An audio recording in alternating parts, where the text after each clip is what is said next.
So we don't want a ton of excess water, so let it kind of drip out for a minute. It's like so many cameras. Barely getting into it.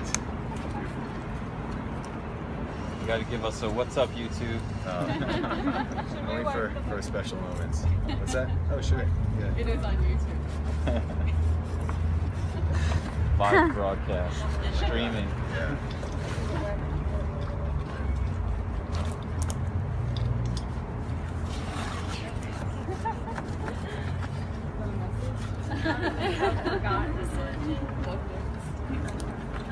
Message in a bucket. That's probably good. Yeah, so it's really a no biggie type of project, which is what's awesome about it. No stress, especially if you're making your own grain spawn or what have you. I'm gonna use the sawdust spawn because that's just what my friends had when I went to go pick up from. They didn't have a oysters grain spawn, which would be ideal, a little bit higher nutrient load, but even then it's still gonna fruit off this. This is good substrate, but yeah, you probably would get a better hit with grain spawn. I have a little bit of grain spawn of another oyster strain, so we could probably do one bucket with just that one strain, and probably want to label it so they don't mix it up in the future here, but the rest of them will be this other strain.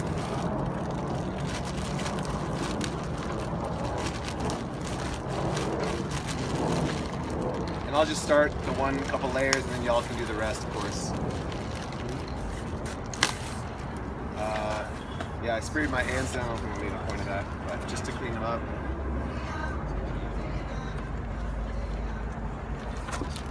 So it's like not a super thick layer, right? Just on like a nice sprinkling. With the grain spawn, I basically do about as thick as I showed with those trays. So, you know, 20 to 40 little kernels or something like that on a layer like that. So not a crazy amount, or half a handful, a third of a handful sprinkle. And just keep going up like that.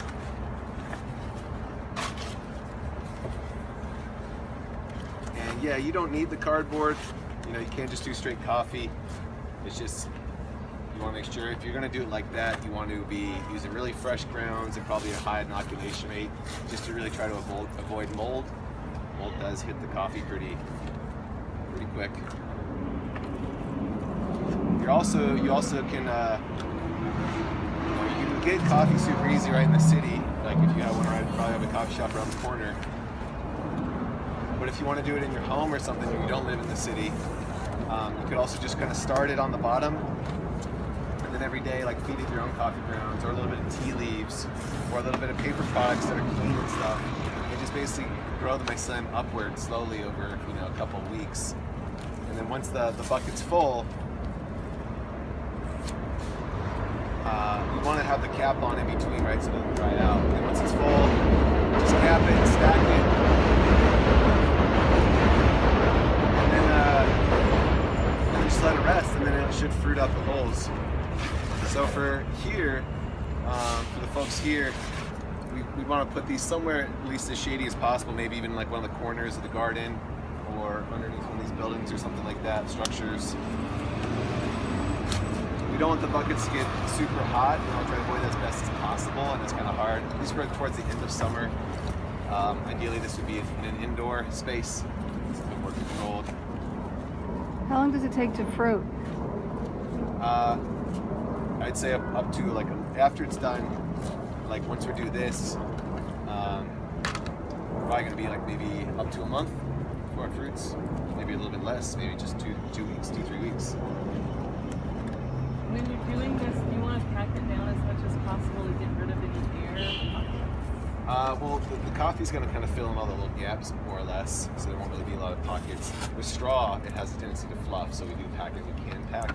With coffee, we don't want to pack so much it gets like anaerobic and stuff, which is another nice thing about the cardboard. It sort of adds a little bit more airflow throughout the medium as well. Plus, it's just like a nice way to sort of cut our coffee if we can't get a ton of coffee. It's a nice extra substrate. Like it's mostly carbon, so there's not a lot of nitrogen in it, so that's why you can't just grow mushrooms on it on its own. Would you recommend? And you could also sprinkle in just like a little bit of you know, gypsum and stuff, little mineral stuff if you wanted to as well. Is that? I know you mentioned before that the cardboard's nice sometimes because it creates a barrier and something that a part of it did get like a mold or something. Yeah.